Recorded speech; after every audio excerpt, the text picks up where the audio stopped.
Welcome to Virtual Concert Hall's live programs. Thank you for joining us. My name is Jennifer Savage, and I'll be your host for today's show, and welcome to the Jack Price is Right live show. Today, we'll be exploring competition as it relates to our lives, our experiences, and anywhere from the lens of musician, artist, manager, performer, and all the way down to eye level of the crude and unfiltered human being. Is it a necessary evil? Does it breed excellence? There is no one-size-fits-all answer, and this could leave you with more questions than simple answers, but it's more real that way, and that's what we're here for.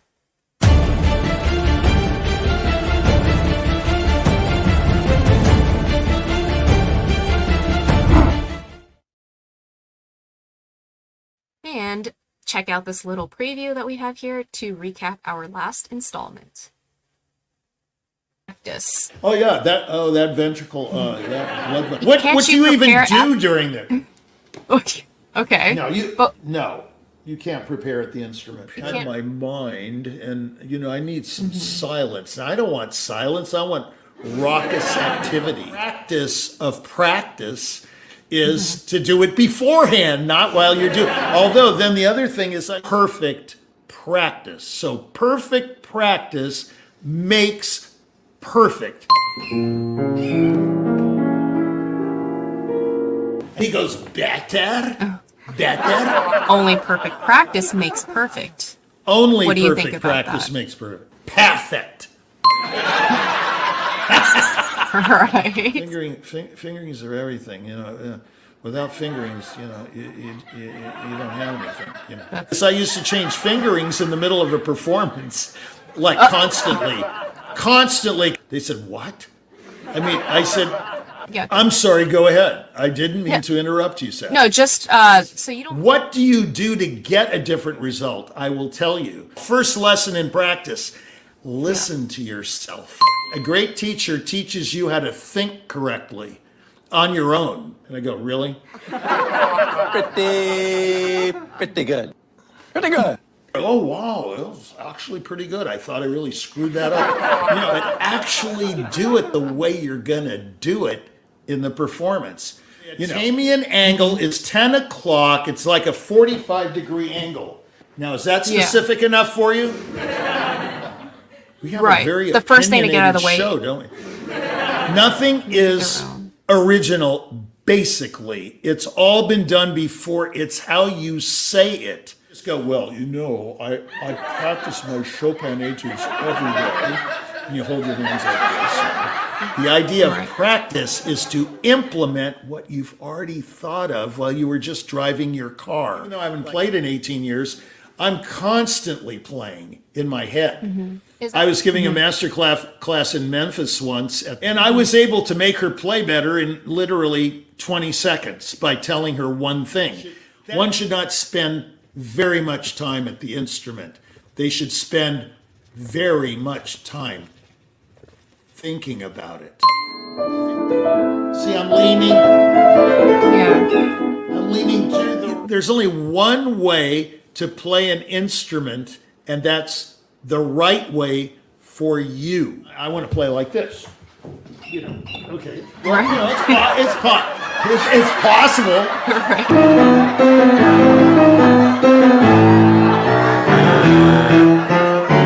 A lot of it sounds like a stand-up routine. This show.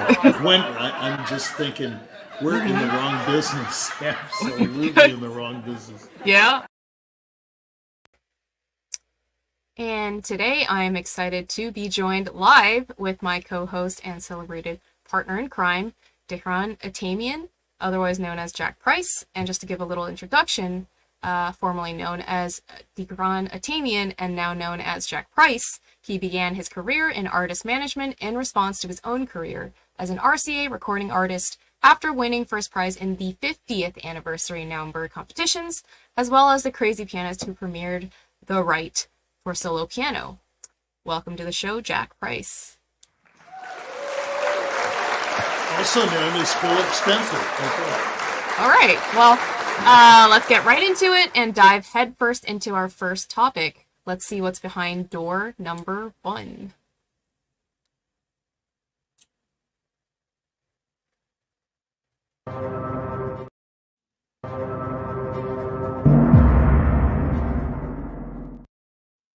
Do we need them? Well, competitions. That in itself. I'm just thinking about the preview you just ran. I mean, I keep cracking up. We really are in the wrong business, you know. But anyway, so yeah, you don't need anything. You want them. Okay, people want competitions. I just got a circular in my email yesterday for Geneva vocal competition, all these big prizes and everything. I mean, it's so spectacular now. Everything is spectacular, to imitate someone that I used to perform with. He was Polish, and we say spectacular. And I love the way he pronounces that word, so I can't get over it. Right. You know, it's like an extravaganza. It's like a gladiator-style event. Do we need them? I mean, I don't think gladiator-style events are very good since they were, you know, in the old... Yeah. They eliminated people, right? They killed people in the gladiator.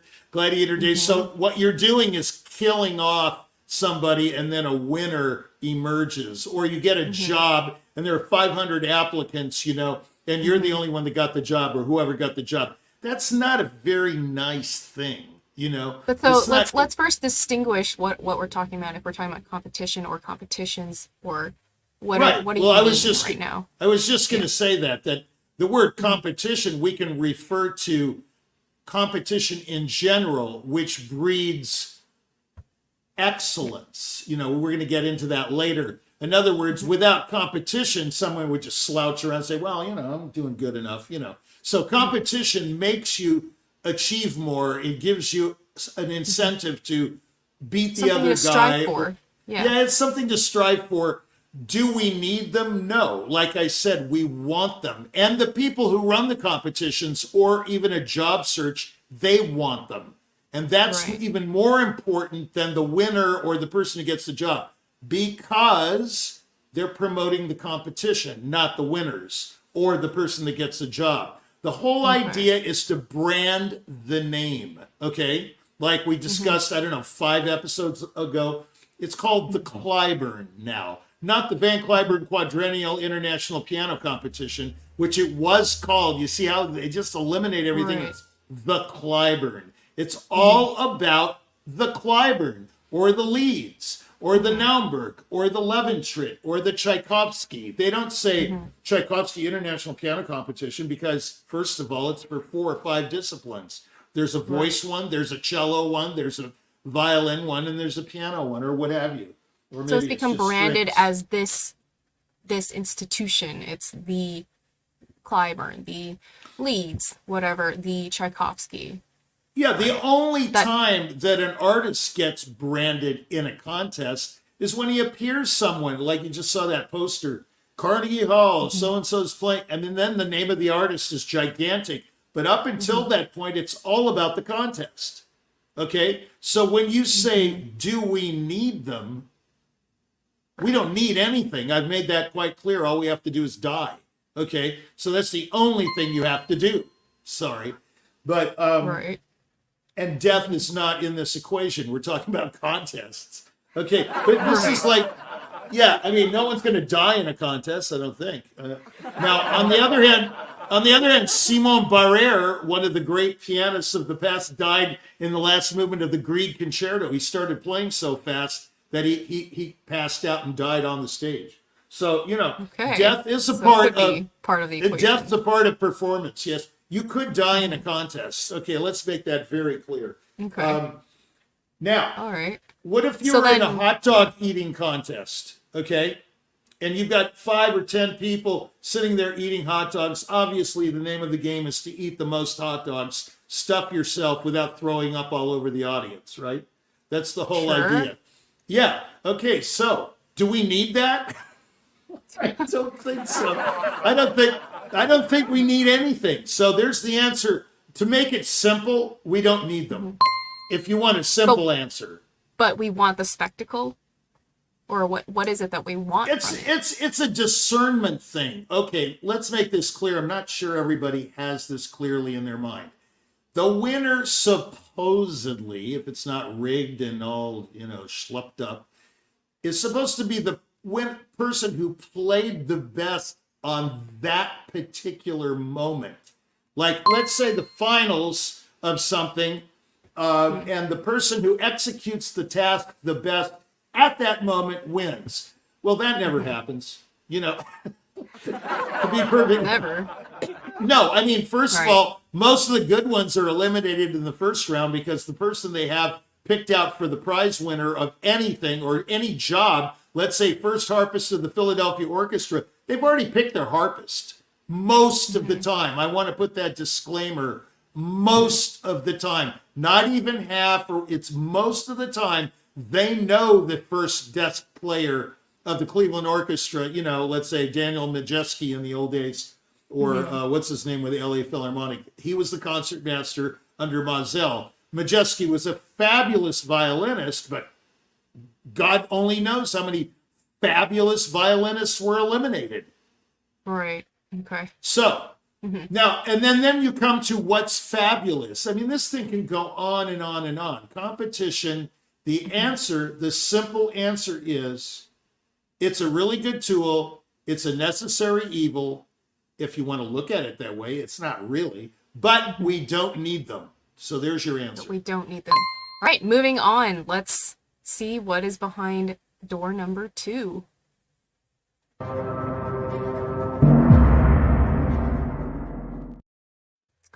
How to prepare for competitions in general. What do you think? Well, there's that word prepare. Isn't that Right. incredible? Tying it into our previous episode. Wow. I think we Preparation. had a whole hour on that. So Sure did. let's see, sports fans, if you learned anything. Can anyone type in something to me here from the peanut gallery that shows that you were listening last time? I don't mean to be at all accusatory, of course. Right. But the point is, how do you prepare for anything? And then we're going to now put it into, I'm going to make it very simple, like I said I would. We're going to make it simple, prepare for competition of all kinds. What do you think is the first thing you do if you're going to apply for a job? Well, you see if you're qualified for it. No. If you Know matter. what the job description. Yeah. Thank you, Kiki. I love that. No, know the job description. Know what the mission statement says. Let's say it's the, Lake Tahoe something. They're looking for an executive director to run their festival. I just made that up because I saw something the other day about that. Anyway, so the Lake Tahoe blah, blah, blah is looking for an executive director. You better know what that job entails because executive director means something different to everybody. I mean, right. Some people think executive director he's the head henchman. He assassinates people. Executive, execute, Sure. Okay, so you've got to know what it is that you're applying for. And here's the rub in the piano contest. Okay, I'll divert to music. You better know what they're looking for, if anything, before you enter. For example, carefully pick which competition you enter, because it may not be for you in general. It's so ticklish. This is a tightrope that is so narrow that you're going to fall off almost every time. There's almost no way to find out. It's almost pure luck. Are they looking for someone who says something critical? Are they looking for someone that has an urgent message? Are they looking for polish? Are they looking for someone who just plays every note accurately and they don't care how they play the notes? So get to the bottom of what it is that they actually want. And by the way, you'll never find out. Here's the real rub. You'll never find out what the truth is about any of that. But right. You can do your home. But it's a big but. You can do your homework and get as close to perfection. Remember, I told you in that one episode that the closer you get to your perfection destination, the farther it moves ahead. So I'm getting close to that perfection. It's The goalpost moving. moves. The goalpost moves. Okay, so, and the other references I made. The point is you can never get there, number one. Rule number one, you can't get to the goalpost. Number two, you're never going to know. You don't know the absolute truth. You can only hypothesize. You can only have an educated guess as to what it's going to be. But man, that's a lot of information. That's a lot of dope. So you've got to get on the internet or whatever you use, your device or your fingers, I don't know. I don't know what you use anymore. I'm so sick and tired of these phones. Anyway, the point is you get on your thing and you find out what the hell's going on in, say, Belgium for the Queen Elizabeth competition. One thing you got to know about that one, let's just put a side note. You've got to go in hibernation for a week and learn a concerto there while you're there on the premises of that castle. You have to learn a new concerto that's been commissioned for that competition. Okay, like those of you who don't like doing that, don't try this at home. All right. You know, you gotta Okay. go there. Okay. So if you don't like traveling, you're out. If you don't like going to Belgium, you're out. And if you don't like learning new piano concertos in 7 days in a cell, a monastery little cell type thing, then don't go. All right. Okay. So then, how to prepare for competitions? You look at the list of what they're looking for, but also try to get to the bottom, close to what their missions is, what they're Number one, truly know the looking for. product. Absolutely, you're right. Number one, know the product. Number two, know the avenue or the infrastructure that's going to get you to that product. And if you don't like the product, if it's not you, don't go. I mean, All if right. you're a performer, Yeah. one more thing, and then we go. If you're a Yeah. performer who says something, I've got news for everybody. Not too many contests interested in that. All right. Good to know. Moving on, let's take a quick break here and check out some clips that we have in store from the archive right here on Jack Price is Right.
And I just want to mention that we are live every Friday, so don't miss out on Jack Price is Right. Coming up, this is our next episode, and here is a little preview that you can check out on Acclaim.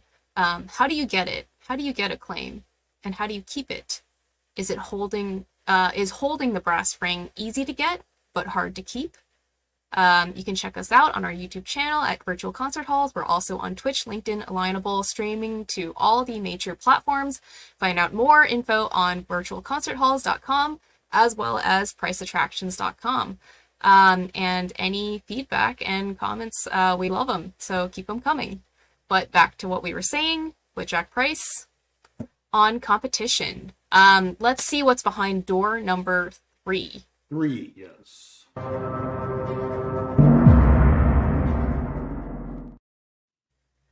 Who do they benefit? Who do I like that competitions explosion. benefit? Yeah. Yeah, It's very that's very apt. explosive topic. Yes. Right. Yeah. Hard hitting. Except that everything's explosive because all the doors On are this show. explosive. Yeah, Okay. exactly. Yeah. We only say pertinent things on this show. Everything is Yeah. substantive, so it's all explosive. Yeah. Watch Okay, out for so the who explosions. do they benefit? The competitions. That's your Right. simple answer. People are always amazed at when they win something. This is from the beginning of time, by the way. The beginning of time, it's not just because the proliferation of competitions is so great now, and there's one on every street corner, as there is a hamburger stand or a dentist. There's Right.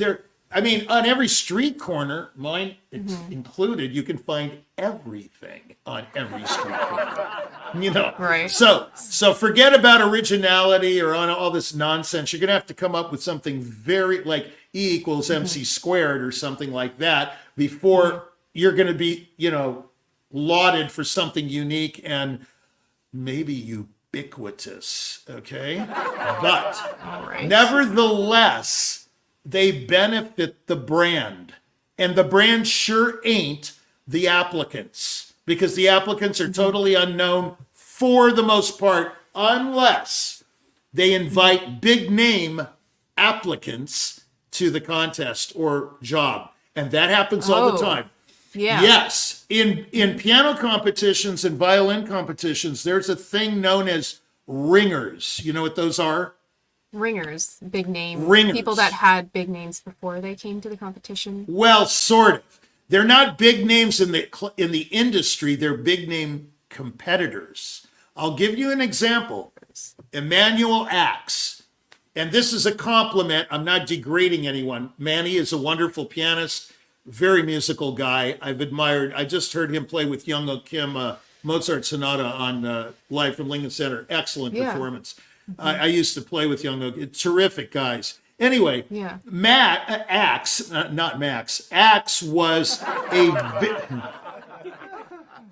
he was a major competitor for many years, and he lost everything. And then guess what happened? He won the Rubinstein.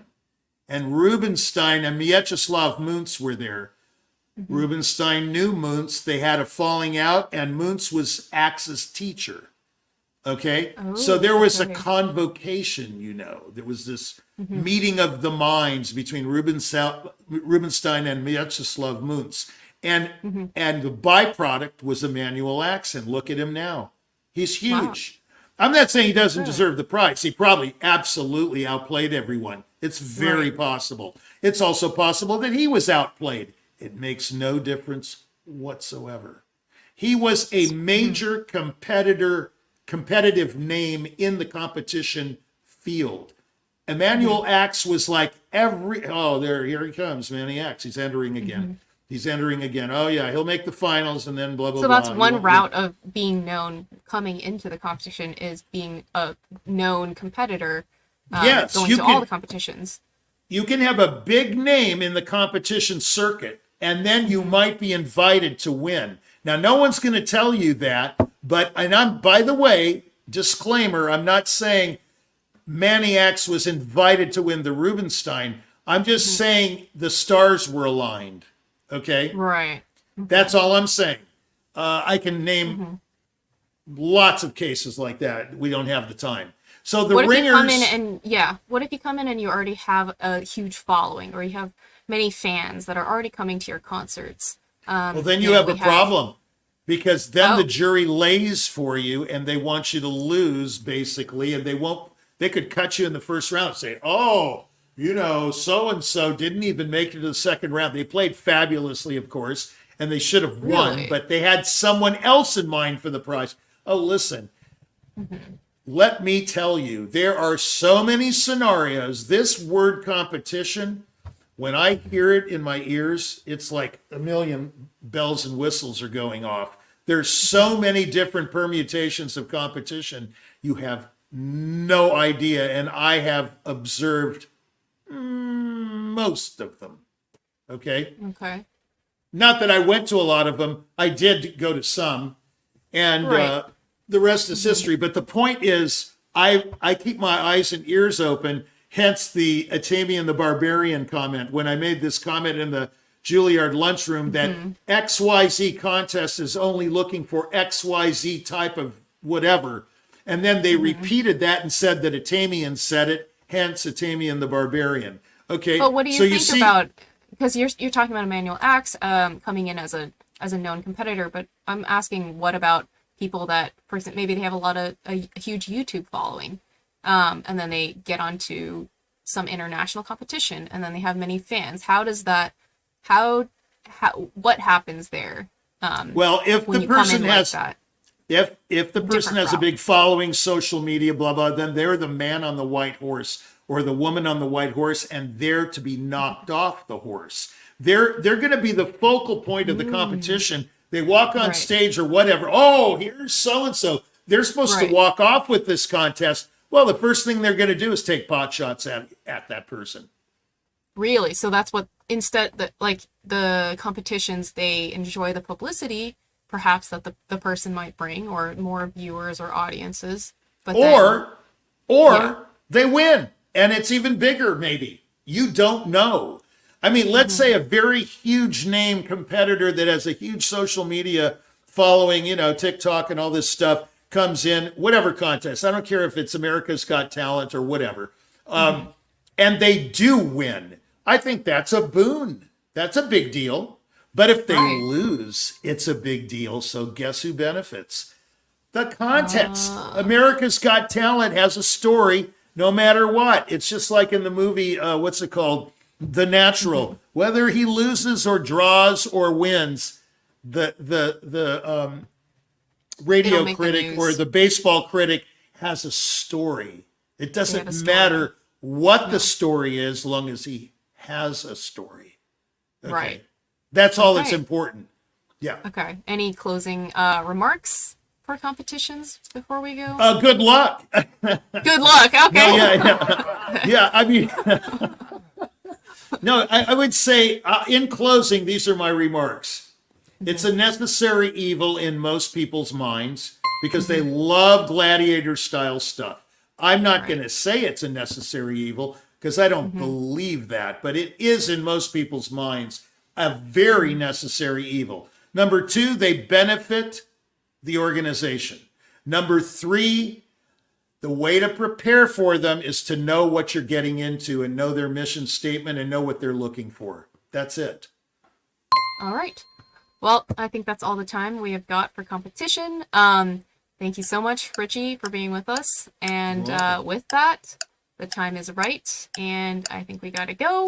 Let's take a moment here to thank all of our wonderful partners and sponsors that have been with us every step of the way. You can see them all on the screen here, and with more joining us by the day that we have to try to fill up. We've been adding pages to our partners and sponsorships pages. And so many collaborators working with us to make this broadcast possible. And I also want to give a shout out to the production team. Today's broadcast was powered by Christian Pelagi, directing behind the scenes. You can hear him there. Couldn't have done it without any of you, and we are so sincerely grateful to have you all along with us for the journey. And with that, I think that's all we've got for today. This has been Jack Price is Right. I'm your host, Jennifer Savage, and I hope you've gotten a little something out of it. I know I did. See you next week.